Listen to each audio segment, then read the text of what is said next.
Welcome to the Underground, the Steel City Underground, the black and gold standard for Pittsburgh Steelers coverage. Now, here are your hosts, Brian E. Roach and Zach Metkler. Hey everybody, welcome to another edition of the Steel City Underground podcast, brought to you in part by Gameday Tailgate Experiences GTE. Elevate your tailgate when the Steelers travel to Jacksonville November 18th to take on those Jacksonville Jaguars. It is a post-game show after a Steelers victory. That's a good thing. It is also a Kuzma free zone because Mr. Joe Kuzma has allowed me to run the show today because it's his birthday. Happy birthday, Mr. Kuzma. He may be out there lifting a tall one or a short one or played a sampler, beers. I don't understand any of this. But he's probably having a happy birthday, drinking some beers. So to help me get through today's episode, the professor, the master of football ceremonies, one Zach Metkler is joining us again today. Zach, welcome aboard. Thanks for having me back on here, Brian. It's always great to be on here to talk after a glorious Steelers victory. Absolutely. And so I'm going to start off the show by giving you crap anyway because as we were talking pre-game or pre-show, Zach is kind of conflicted. While he is happy the Steelers are winning, his fantasy team is hurting because the Ravens stink and James Conner is good at football. I'm sure all the Steelers fans everywhere are upset because I'm upset about James Conner scoring that garbage time touchdown, which is great. Not saying it's not. And, the Ravens thing is great, but they need to do something for that for defense. James Conner could have done without that touchdown statistically. I would be a happy man trying to win some money. Evidently, the fantasy gods are just not having it. So now I'm resorting to doing something I don't like doing, and that's cheering for the Patriots tomorrow on Monday. So, I'm just all over the place right now, and I don't know. I'll find a way to fight through it for you, Brian. Don't you worry. Okay, good. I'm glad to hear it. All right. So anyway, it was a game that didn't start off quite as we would like, but a game that certainly ended on a high note as the Steelers come out on top, 33-18 over those Cleveland Browns, who still have not won in Pittsburgh in some people's lifetimes. It's a beautiful thing, and I wanna look at just quickly how this game started. It reminded me, sadly, of the Steelers' offense of the first three games, where they just could not get anything rolling. The offense came out, had a first down, blew it because of a penalty, ended up being a 3-and-out. Could get nothing happening in the first quarter, and so their first quarter woes continue. And I think they had a massive total of 20 yards in the first quarter on offense. The better part of this conversation, though, is that despite the fact that the defense didn't totally shut the Browns down in the first quarter, they only gave up 6 points. So I was encouraged by that. What do you see when you're watching this game? Because you're the professor, you know all. You're the smart guy. All right, smart guy. Tell me, what is the problem with the Steelers in the first quarter of football games? I don't know what it is, Brian.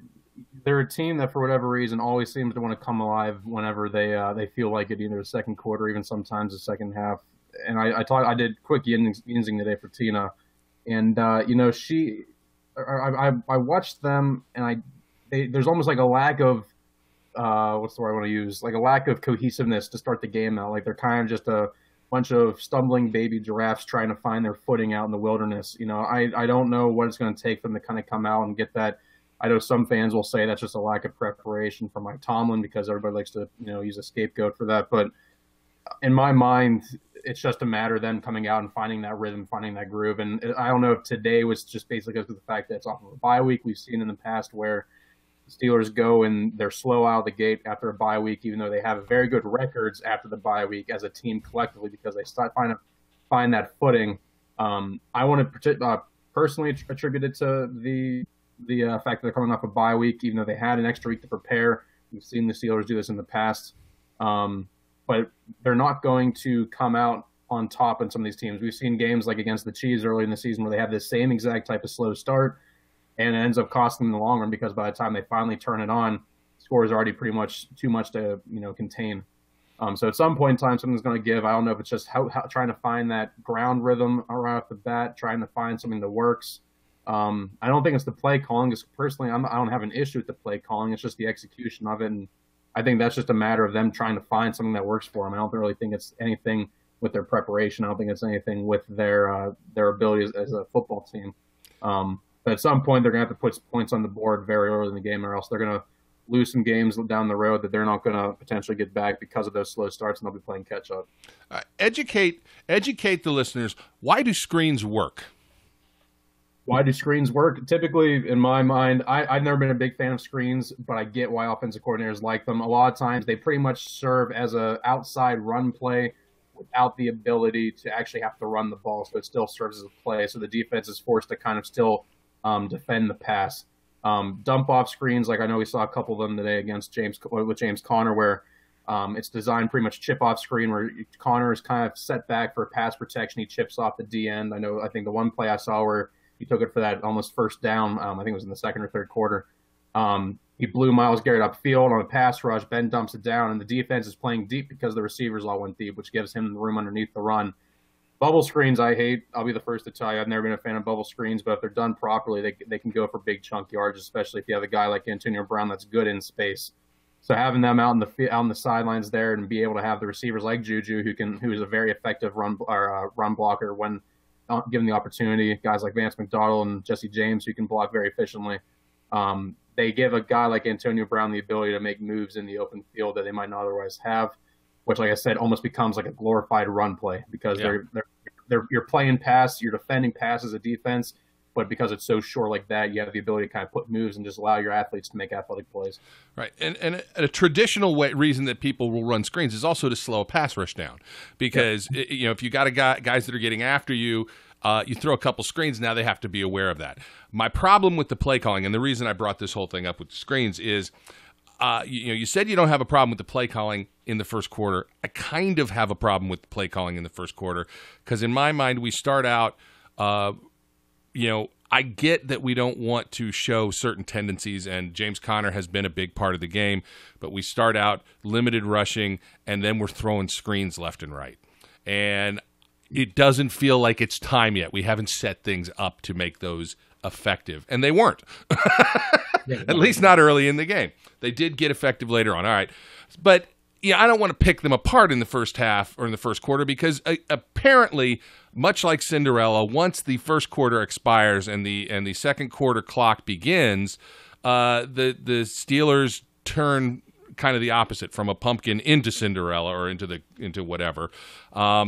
Because they had 20 yards in the first quarter, but in the first half, they ended with 171. That means they put up 151 yards in the second quarter. And it was like, okay, second quarter, time to actually play football. And off they went. You get a nice long pass to Antonio Brown, Ben improvising, doing what Ben has been doing for years, finds AB open, you get a touchdown. They follow that up with another touchdown off of I think a screen that actually works. That was the second touchdown, right? Wasn't it? I can't remember now. Yes. Yeah. And a quick shot to Antonio Brown that was perfectly set up. Juju blocked well.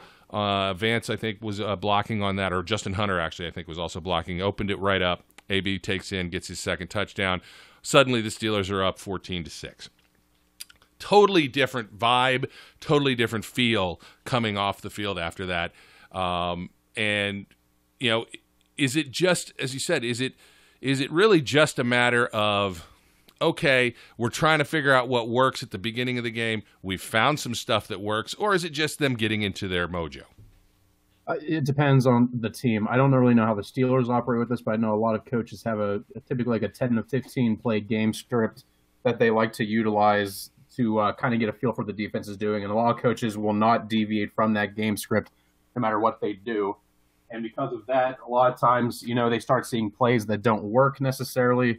You'll have 3 and outs because you've run boom, boom, boom, 3 plays that are on your game script. You're not deviating from them. And then, you're left with punt. Some coaches will do that in the first series. They do their game script and they say, you know what, it's not working. Let's just start going with the game flow and going. Based on the fact that this is such a routine thing for the Steelers where they start out slowly and then kind of pick it up as the second quarter goes around, if I had to imagine, Mike Tomlin and Randy Fichtner are two coaches that really kind of like to just stick to their game plan for that scripted plays that they have at the beginning of the game. And then at that point, just seeing what works. They had the tendencies, the defense has shown what they're going to show, and then they go from there and start having a free playbook. If I had to guess, that might be why we see some of the things that we're seeing from the Steelers, slow starts routinely, but at the same time, I'm not sure if that's what the Steelers do or not, but that would be my guess. Gotcha. So I want to talk through the offense the rest of the way. Obviously, James Conner has a really almost historic type game in the fact that he's now one of only a few Steelers running backs to ever have 4 games with over 100 yards plus 2 touchdowns. And maybe I'm certain the only one that's ever done it all in one season. Le'Veon only has 3 in his entire career. But he joins a list of guys like Franco and Bell and somebody else. I can't remember who else was on that list. But Conner is clearly a better back than we thought he was. Or is it really just this offensive line is better than we're giving them credit for? Or a combination of both? I think it's a combo of both. I mean, I think it's the same type of argument with Le'Veon, where he is a very elite back in the NFL, but his patience really is only going to work with a team like the Steelers, where they allow for him to go and put up that type of yardage and have that vision because he's so patient and they're allowed to get their blocks going. But I think James's downhill running style allows for him to go and hit those holes quickly. I mean, he comes down like a bowling ball, and he's the type of downhill runner the Steelers haven't had since the likes of Jerome Bettis. He's not afraid to go and just bumble, stumble, rumble over these guys and gain the tough yards between the tackles. And I think that is a big part of it. And that's why I think his running style would be good with most any team, regardless of the fact the Steelers have an elite offensive line. I think it helps. It certainly helps because having a good offensive line has never hurt anybody in the NFL.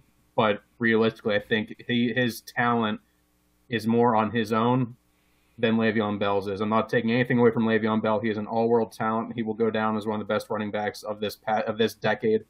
But at the same time, his running style needs that offensive line. I don't think James Conner needs the offensive line to be as elite as they have been, but it certainly helps his style. And I think he's just really kind of coming into his own. I think he took the offseason seriously this past year. He knew that he had the opportunity to kind of come out there. I think what surprises me the most is his ability as a pass catcher. We knew the type of running back he was, but no one ever thought that he would be at the point now where he already has, I think it's 31 receptions for 323 yards through 7 games. I mean, that's absolutely incredible. That was the one part of his game that people criticized, and he's put that to bed very quickly. Yeah, the other thing is, I don't know how much you watched him at Pitt. And I won't pretend that I watched him a ton, but I did see some games. And he is not the same running back that he was when he was at Pitt. He's much more nimble. Like the spin move. He's got this spin move, which I hope he does. Look, Rashard Mendenhall fell in love with spin moves, and it drove me out of my mind.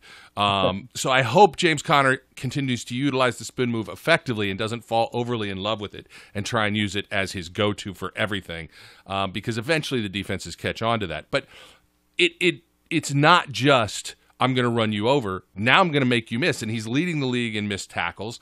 He's got much more explosive plays going on than I think we expected. Certainly, his production this year is much better than what we saw out of Le'Veon Bell last year. Yeah, it's the thing that stands out to me the most is the efficiency aspect of it. I mean, he's making these splash plays. Like today, his long was a 30-yard run. I would have given anything to see Le'Veon Bell have one of those types of runs, even just like one of them in a pivotal moment in like big game, like against the Patriots. See him have one of those, just bust a run out from hard running downhill, finds the gap and just shoots up through there. So that efficiency you see with him, that nimbleness, because at Pitt, he was the bowling ball. He was the downhill guy. He was busting through tackles, and he's still doing that with the Steelers. But the fact that he now has the ability to put the spin moves on people, he's juking out of the way for them, leaving them in the background. That's things that I didn't think he would necessarily do in the NFL, just because we didn't have any reason to think that, because we didn't see him do it at Pitt. So I think seeing him kind of do that for the Steelers now is really showing the fact that he's not two-down running back or like a short yardage back like a lot of draft pundits kind of saw him coming into the NFL last year. I think seeing him being able to carry an offense like this, have the efficiency, busting these long runs, these big explosive plays, it's really shown that he has transformed from what we've seen from his time at Pitt. Yeah, we've been doing this thing. We started earlier in the season, the Grown Ass Men Awards, and we do them for offense, do them for defense. I mean, James Conner is a no-brainer at this point for the Grown Ass Man Award or a Grown Ass Man Award. Yes, James Conner is a grown ass man. But I want to point something else out because I'm giving another one out on the offensive side of the ball. Look, Ben had a nice game. AB had a nice little game. Juju was effective. Vance McDonald did Vanimal stuff. And I'm sorry, Eric, Vanos is not working for me, man. It's Vanimal. I'm sold on the Vanimal. I like it. I'm with it. Vanimal. And the Vanimal was being the Vanimal, running people over, making it hard for him to be tackled. But if sort of like it wasn't beyond what we've already seen. So even though Vance McDonald is a grown-ass man, he's not getting a nod. But I'll tell you a guy who's going to get a nod from me this time around, and it's partly because he got blown the hell up early in the game and came back and essentially handled probably one of the best pass rushers in the league. I mean, on the one sack that Ben got sacked, Alejandro Villanueva got abused by Myles Garrett. Just blew past him. He looked slow. He looked out of place, and he got to Ben. But then you didn't hear about him the rest of the game. and that's, I tried, you can only watch so much when you're watching on television, but I tried hard to see how, Big Al was handling it. And he really just said, you know what, that's not going to happen again. And, he handled him with his hands. He got what I thought was really effective hand uses where he would got Myles Garrett's hand down, and that was it. Myles Garrett's done. And since you're an offensive line guy, just kind of like I am, I thought you would enjoy that. But I'm gonna give Alejandro Villanueva a grown ass man award for this game because other than that one miscue, you didn't hear Alejandro Villanueva's name the entire rest of the game. And when Myles Garrett is on you, you also didn't hear his name very much. That's a big deal. Yeah, and going off of that, I mean, I couldn't decide. So to that end, I'm giving the entire offensive line the grown ass man award. As a collective unit, I think Big Al was the bright spot of that because Myles Garrett, almost seemingly overnight, has become one of the most feared defensive ends in the NFL at this point. The guy is living up to his first overall billing. He's big, he's strong, he's athletic, he's everything that he was advertised for at this point coming out of Texas A&M. I think realistically, you just look at that offensive line in general. I think Matt Filer is probably the unsung hero of that. Everyone, is dabbled. I know we had a conversation in our back room about the pros and cons of potentially moving on from Marcus Gilbert. I think that's all, just completely overconvoluted. There's no reason to move on from a guy who's been probably one of the most underrated right tackles in the NFL over the last 5-6 years. But Matt Filer coming in there against a Browns front seven that has been pretty solid this year. Their defense has not been their issues in Cleveland. Seeing Matt Filer step in there, he had a couple mishaps where he kind of looked like he was out on his own, got a little messed up from time to time. But you didn't hear a whole lot from him the entire game. Kind of like you didn't hear a whole lot about Big Al and Myles Garrett. Yeah. So I take that as Matt Filer doing his job, coming in there. He's a very valuable part. He's kind of transformed into that Chris Hubbard type of, rotational piece that comes in there, kind of like we've seen BJ Finney do as well on the interior. But then obviously, my Steelers man crush, I've never hit it at all, is David DeCastro again. Maybe it's my days playing guard. I have an affinity for offensive linemen that just have the ability to knock guys on their butts, knock them off their trajectory, and just kind of keep on moving. And going back to the whole conversation with James Conner, he is doing well on his own, but the Steelers' offensive line is a big part of that still. And David DeCastro is the best lineman for the Steelers, and quite frankly, I think he is the best guard in the NFL. Seeing him do what he does, just knock people off and just create these running lanes that you or I could run through. It's always a pleasure to watch that on tape and see that. Absolutely. And I mean, just to close things up, Connor finished with, I think, 146 yards rushing, 66 yards receiving, so 212 yards total on 29 touches and 2 TDs. Ben Oh, I got to look. I got to cheat and look because I can't remember. Ben was 24 of 36, 257 yards, 2 TDs, rating of 94.3, and the 1 interception.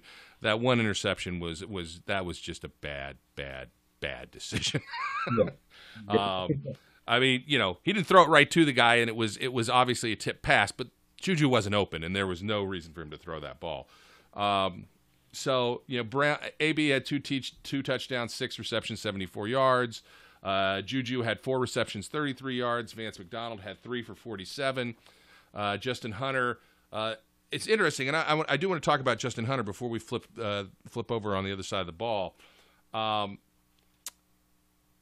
James Washington's a healthy scratch today, and they talked about it. The announcers talked about James Washington being a healthy scratch and the fact that this was going to be Justin Hunter's chance to show that Justin Hunter is good at football. Did Justin Hunter show that he's good at football or good at training camp today? The one play that stands out to me is that third down pass that Ben found that streaking Justin Hunter down the field. And I thought it was a good pass by Ben. I thought he overthrew it a little bit, but Justin Hunter had the DB beat. I forget which one it was. And then the ball was a little overthrown, but it seemed like he almost just gave up at the top of the route. And I don't know if it was I'm just misperceiving it, if it was a bad angle on my part, but it almost looked like he just gave up on him. What I looked like a very good throw from Ben. He stepped up in the pocket, threw it deep, and really, if Justin Hunter catches that ball, he walks into the end zone. Instead, the Steelers are left having to punt the ball. I like Justin Hunter. I'm not as high on him as our very own Zach Saladonia, but I at the same time think that until James Washington proves that he can find that chemistry with Ben, because I think the biggest issue with him, we talk about AB and Ben having Wi-Fi problems. Ben hasn't really been able to connect with James Washington. Until that happens, they've at least shown a relationship with Hunter to at least have some semblance of a relationship and some chemistry. Until that happens, I think Justin Hunter is your deep threat guy, but truth be told, he hasn't done anything that jumps off the page. 2 receptions for 15 yards isn't exactly a deep threat. No. Yeah. I unlike Zach, I don't think Justin Hunter is lit. he is unlit. That's what he is, unlit to me. And I know Zach has his man crushes on all wide receivers, especially tall wide receivers and fast tall wide receivers. It doesn't matter to me if you can't catch the ball. And Justin Hunter, I don't know. I hope that things get better, but it feels to me like this is the pattern of his career. He wows everybody at camp. He does amazing things in practice, and they don't translate to the field. So I'm kind of hoping that James Washington and Ben can get that connection going because he's on the wrong trajectory at this point. It's not a Juju trajectory like Juju was last year, where Juju just kept going and getting more and more and more and improving each games. Washington started the season not getting a hat, then started getting a hat over Justin Hunter, which you would think shows improvement. Now he's a healthy scratch. That's the wrong direction. So I hope that changes. But we'll have to wait and see as we move through it. And the thing is, the other part of the team, and we have to talk about this because it was just bad.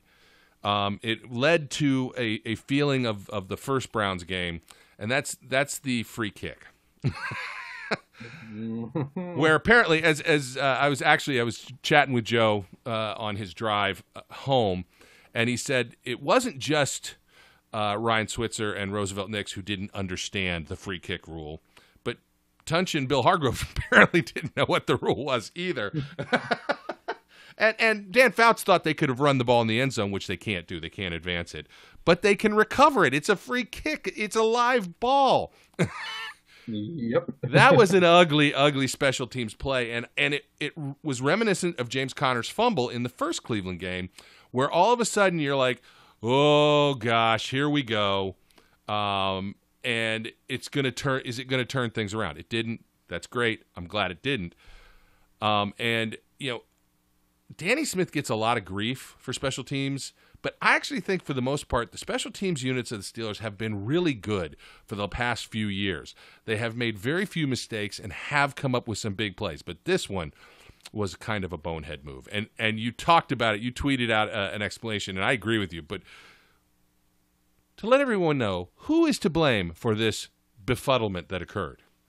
I blame Roosevelt Nix. I don't like blaming him. You know, he doesn't do a whole lot of things wrong. He has been a fiend on special teams, but you don't make that fair catch call all of a sudden at the absolute last second, just get out of the way, leaving Ryan Switzer high and dry. Now, I do blame Ryan Switzer because you should know that that's a live ball at that point in time because it's a safety punt is treated just like a kickoff. Yep. So it's essentially just a glorified onside kick at that point in time.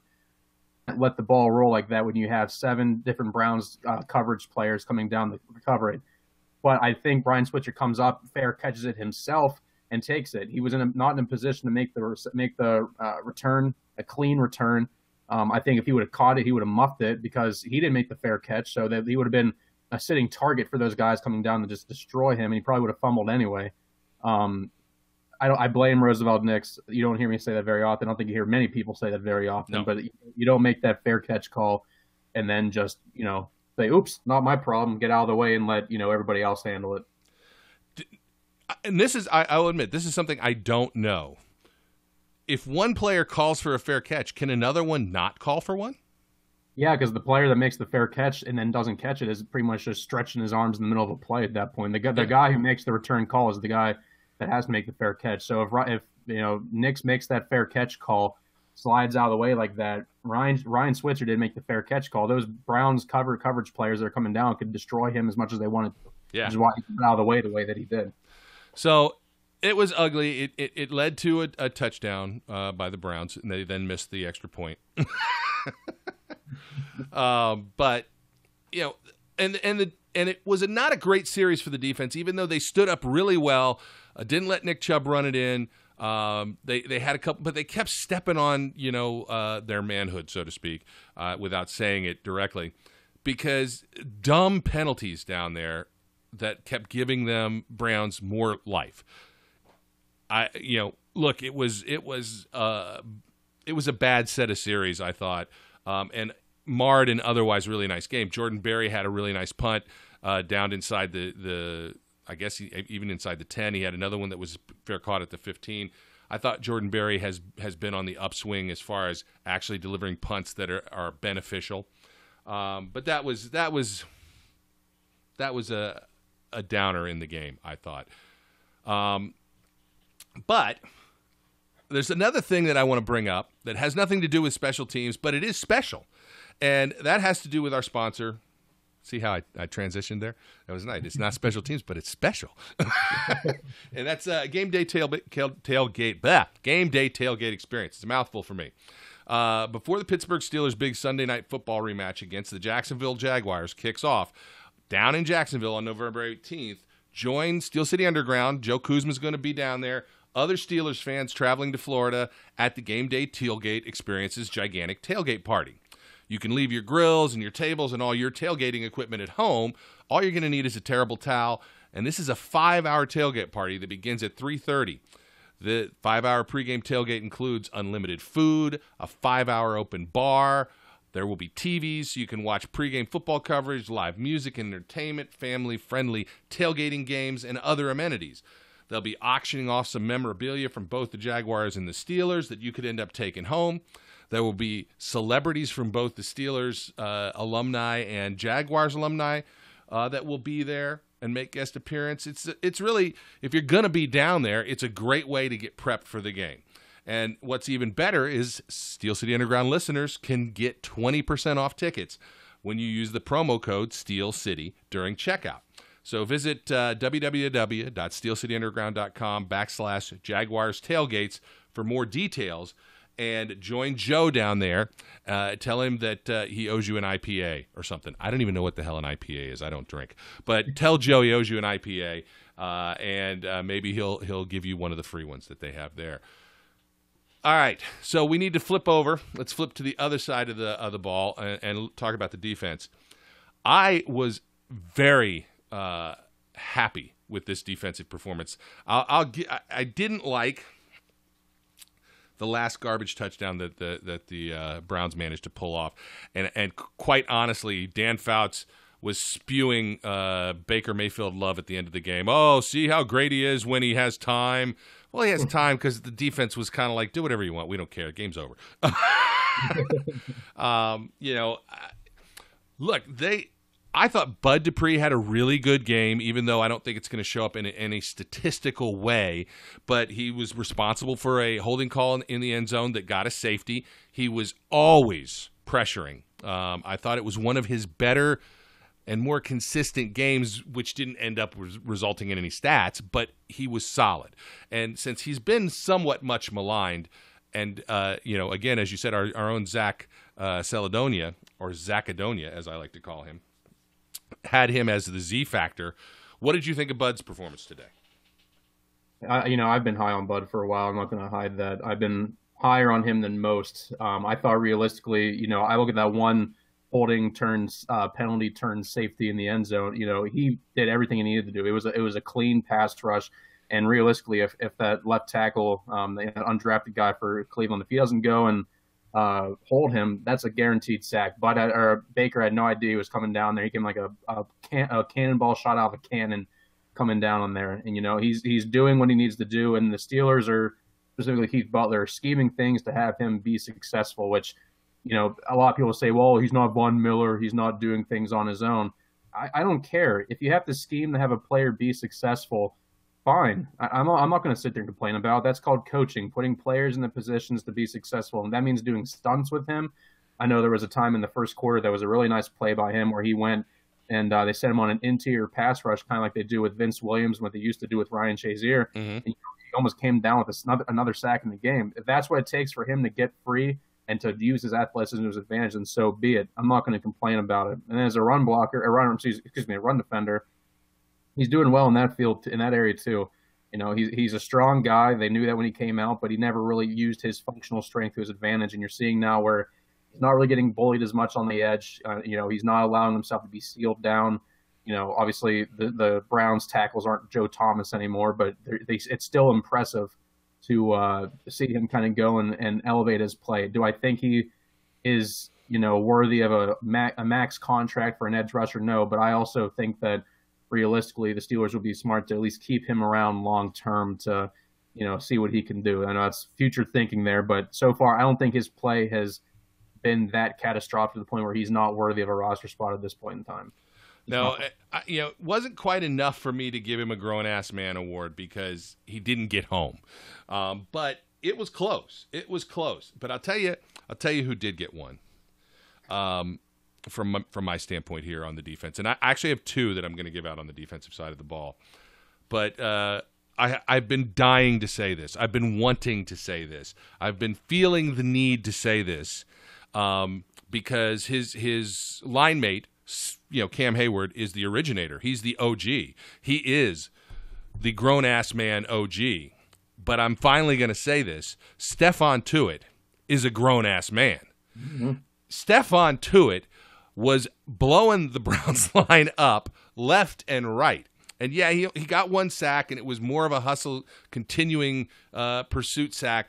But he was in the face of everybody. And as the game wore on, look, it looked early in the game like Nick Chubb was going to run all over them. And Nick Chubb is a strong runner. He had, I think, something like, I don't remember now, 52 yards in the first half. He only finished with 65. That means they shut him down in the second half. And, yeah, I know they were ahead, and the Browns were throwing more, and they had to essentially abandon the run. But they tried. They did try to run. There were many times where that defensive line threw him for losses.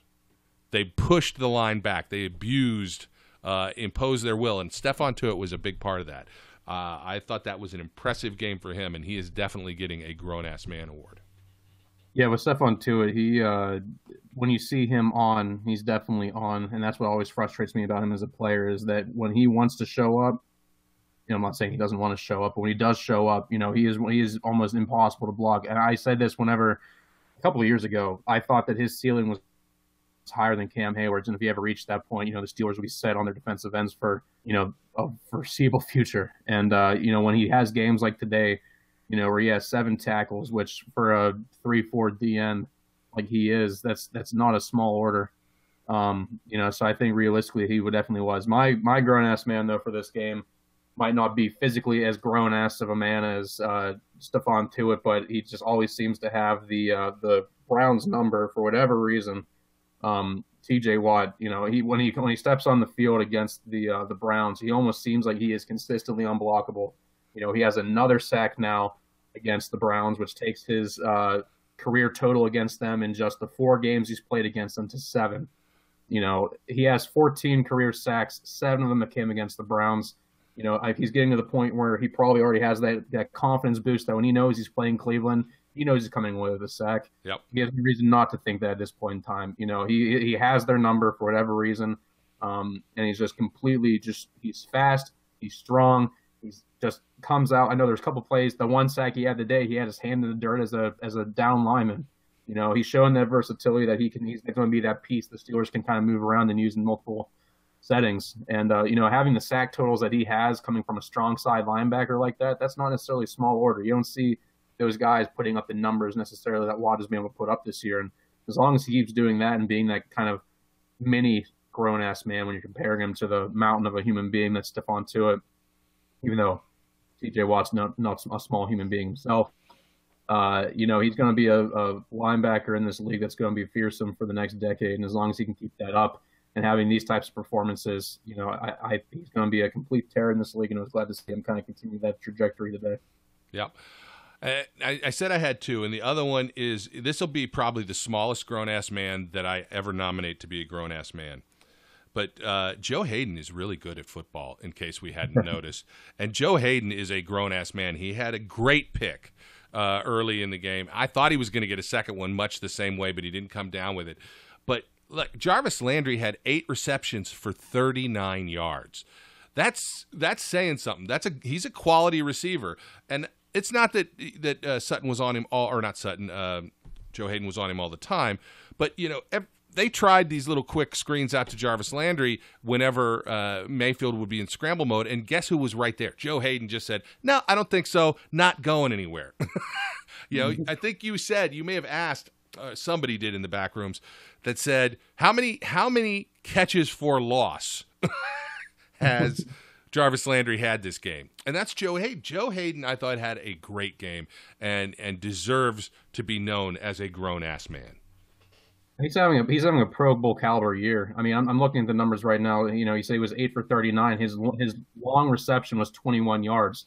That means he was 7 for 18 the rest of the game on 12 targets. That's for a guy that, he's made his career off of being a possession type receiver. Almost like a glorified slot guy. He's still a very threatening receiver, and to see Joe Hayden completely lock him down like we've seen Joe Hayden do now consecutive weeks against guys like A.J. Green, against guys like Julio Jones.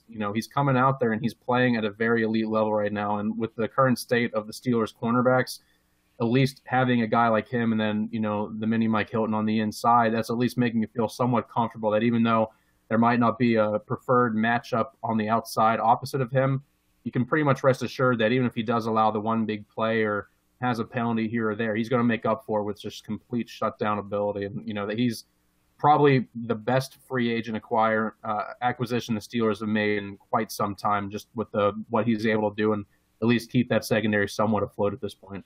Absolutely. The last thing as we start to wrap things up, because I just was really encouraged by 2 things. Like the gaffe, the thing that I can take away positive from the gaffe on special teams is after the Browns scored, the Steelers came back and James Conner said, essentially, "Hold my coffee," and went out and at the first 2 plays, 46 yards on the first 2 runs. Then we have a nice little toss to AB. And, essentially 4 or 5 plays, boom, that's a touchdown. And they answered back. It wasn't like the first Cleveland game where there was this sense that it was unraveling. Instead, James Conner just said the heck with it. And then the last drive, where Connor got the touchdown that had bothered you so much. That drive was an example of what this team can do when they have the lead. They ran the ball every play on that drive, drove it straight down the opponent's throat. I absolutely believe James Conner made the Browns defense give up at some point, where they just went, you know what, this ain't worth it today. It ain't our day. Because in that drive, he just pounded them. And I just feel like that, they got tired of tackling this guy or trying to tackle this guy and being made to look somewhat silly at times. But that's how I felt that last drive, which is what you want. That's, from a physicality standpoint, it's what we want this team to be like. They imposed their will on that on the team on the other side of the ball, and they just said, we are going to run the ball every down, and you are not going to stop us. And they didn't. It was really, I felt better even with the gaffe coming out of this game than I have in a lot of games where we've won by the skin of our teeth. This was I think, an all-around dominating performance. It was. And, there will be fans out there that will say, oh, it's just the Browns. This is not the Browns that we've seen over the last decade. This Browns team is a much more competitive team. They've taken the overtime, and that's not because the other teams are playing down. They're playing up. They're a strong team. Their defense is very good. I never thought I'd see the day where I would stream the Browns defense in fantasy, but I've done that a couple times this season. So what does that say? But, you look at what they're doing. I agree with you completely that they almost seemed like they were giving up at the end of it, which, yeah, the score was out of hand, but they wanted nothing to do with tackling James Conner. You saw the difference. They put in Jalen Samuels at the very end of the game, and he had 4 carries, 17, which is a very nice output for him for having really no action before this. Connor comes in, the very next touch, boom, gone, touchdown. Yeah. They wanted nothing to do with them. Former Steelers running back I saw out there on Twitter earlier, Josh Harris. Respect. I agree. These are not what you want to tackle, and they're just trying to go for your angles and take that. They want nothing to do with it because they know how many times have we seen now in 7 games where James Conner just runs down, throws his shoulder into a guy, and throws him off. Yeah. That happens to you 3-4 times in the game. By the time the fourth quarter rolls around, no matter how close the game is, you're not going to want any part of that. You're going to let him take those yards and just try to force him out of bounds. And with a strong runner like he is, he'll keep the legs moving and he'll pick up more yards. So I think going back to one of our initial points, I think that's what James Conner brings to the table more so than Le'Veon Bell. Le'Veon Bell can be a bullying running back with his stiff arms and all that, but you don't see him bowling ball guys and just out muscling guys to the point where they want none of it. And that's what we saw today with the Browns defense. So I think seeing that even though Ben had a couple mistakes, the offense couldn't get going, he still put together a very decent game.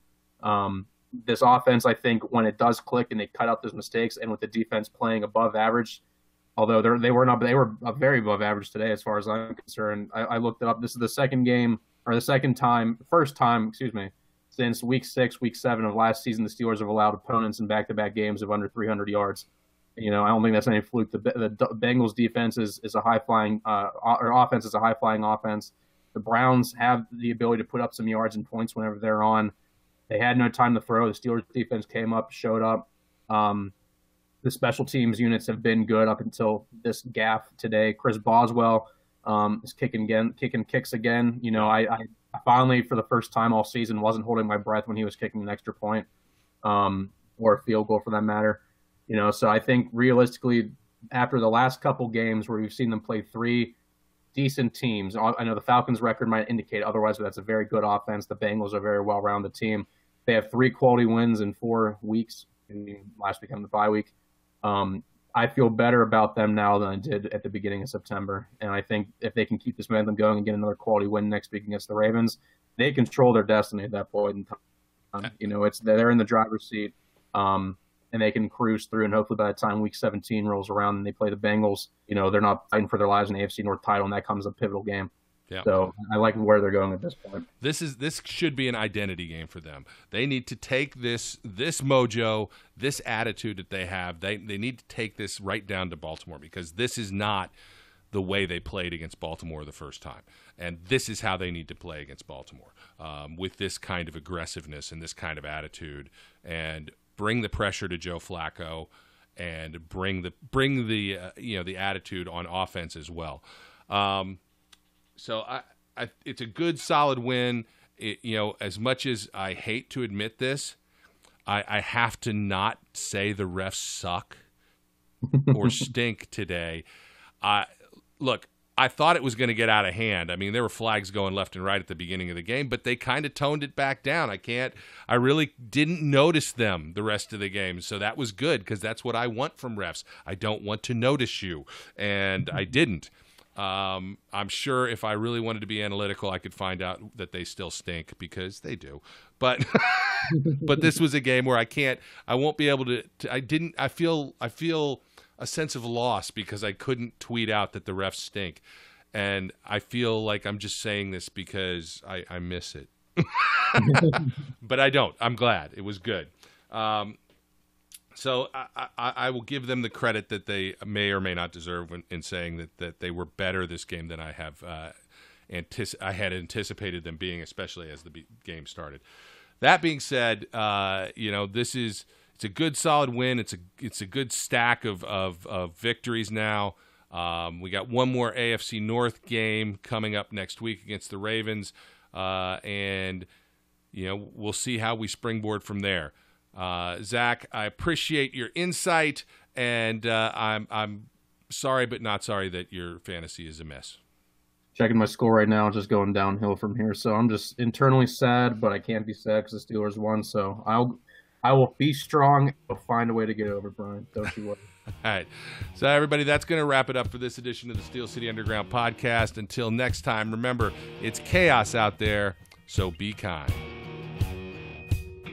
We would like to thank you for listening and remind our listeners to follow us on social media and our website, www.steelcityunderground.com.